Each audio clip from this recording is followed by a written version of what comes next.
കേരളത്തിന്റെ സമരസൂര്യനായ V S അച്യുതാനന്ദന് വിപ്ലവ ഭൂമിയിൽ അന്ത്യനിദ്ര. ആലപ്പുഴ വലിയ ചുടുകാട്ടിൽ ഒരുക്കിയ ചിതയിൽ വി എസ് എരിഞ്ഞടങ്ങി. ആലപ്പുഴയിലെ വേലിക്കകത്ത് വീട്ടിലും CPIM ജില്ലാ കമ്മിറ്റി ഓഫീസിലും റിക്രിയേഷൻ സെന്ററിലും വി എസിന്റെ മൃതദേഹം പൊതുദർശനത്തിന് വെച്ചു.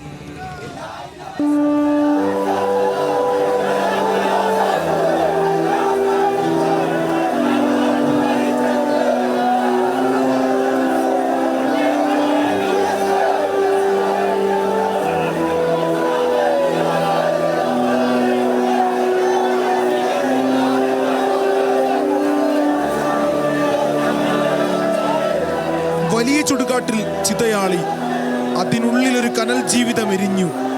അത് ചരിത്രത്തിലേക്ക് നിത്യജ്വാലിയായി പടർന്നു. 80 വർഷത്തെ ഇടവേളയ്ക്ക് ശേഷം പുന്നപ്ര വയലാർ രക്തസാക്ഷികൾക്കൊപ്പം അന്നത്തെ വോളണ്ടിയർ ക്യാപ്റ്റൻ VS ചേർന്നു.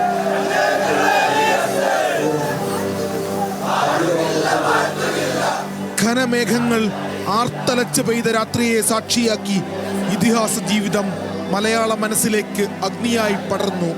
മകൻ അരുൺകുമാറാണ് ചിതയ്ക്ക് തീ കൊളുത്തിയത്. സ്വന്തം പേരിൽ പട്ടയം വാങ്ങിയ മണ്ണിൽ നിത്യനിദ്ര എന്നതും ചരിത്രത്തിന്റെ ആകസ്മികത.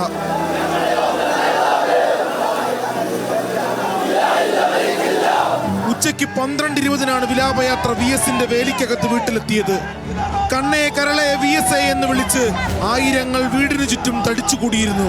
റെഡ് വോളണ്ടിയർമാർ മൃതദേഹം വീടിനുള്ളിലേക്ക് എത്തിച്ചതോടെ ജനസാഗരം ഇരമ്പി. മന്ത്രിമാരും നേതാക്കളുമടക്കം അന്ത്യാഞ്ജലി അർപ്പിച്ചു.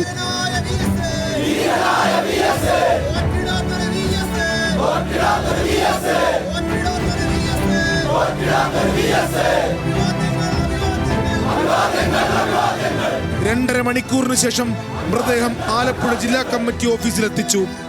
CPIMന്റെയും അവിഭക്ത കമ്മ്യൂണിസ്റ്റ് പാർട്ടിയുടെയും ജില്ലാ സെക്രട്ടറിയായി പ്രവർത്തിച്ചിട്ടുള്ള മണ്ണിൽ ജനം വിതുമ്പലോടെ മുദ്രാവാക്യം മുഴക്കി. ഓഫീസിനകത്തേക്ക് കടക്കുന്നവരെ നിയന്ത്രിക്കാൻ വോളണ്ടിയർമാർ കഷ്ടപ്പെട്ടു.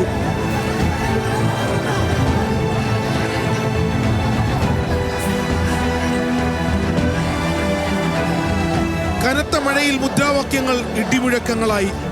ആ വിപ്ലവകാരിയെക്കുറിച്ചുള്ള ഓർമ്മകൾ മനസ്സിൽ മിന്നലായി. കാത്തുനിന്നവരിൽ പകുതി പേരെ പോലും പ്രിയ നേതാവിനെ ഒരു നോക്ക് കാണിക്കാൻ കഴിഞ്ഞില്ല. കാരണം അത്രമേൽ വലിയ ജനസാഗരമായിരുന്നു ആലപ്പുഴ ടൗണിൽ.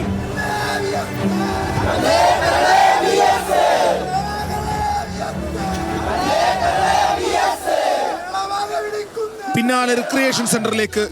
സങ്കടമഴ തിമിർത്ത് പെയ്തിട്ടും ആയിരങ്ങൾ VSനെ കാണാനായെത്തി. പോലീസ് VSന് ഔദ്യോഗിക ബഹുമതി നൽകി. പ്രതിപക്ഷ നേതാക്കളും VSന്റെ ഉദ്യോഗസ്ഥ വൃന്ദത്തിൽ ഉണ്ടായിരുന്നവരും ആദരാഞ്ജലി അർപ്പിച്ചു. നെരൂദയുടെ വാക്കുകളിൽ, ഒരു നഗരത്തിൽ ഒരു അനീതി ഉണ്ടായാൽ അന്ന് രാത്രി അവിടെ ഒരു കലാപം ഉണ്ടാകണം. ഇനിയൊരു കാലം ഇന്നാട്ടിലൊരു അനീതി ഉണ്ടായാൽ കാലത്തിൽ നിന്നുള്ള അഗ്നിയായി VS നമ്മിലേക്ക് ആളിക്കത്തും. ഉറപ്പ്. News desk, news Malayalam.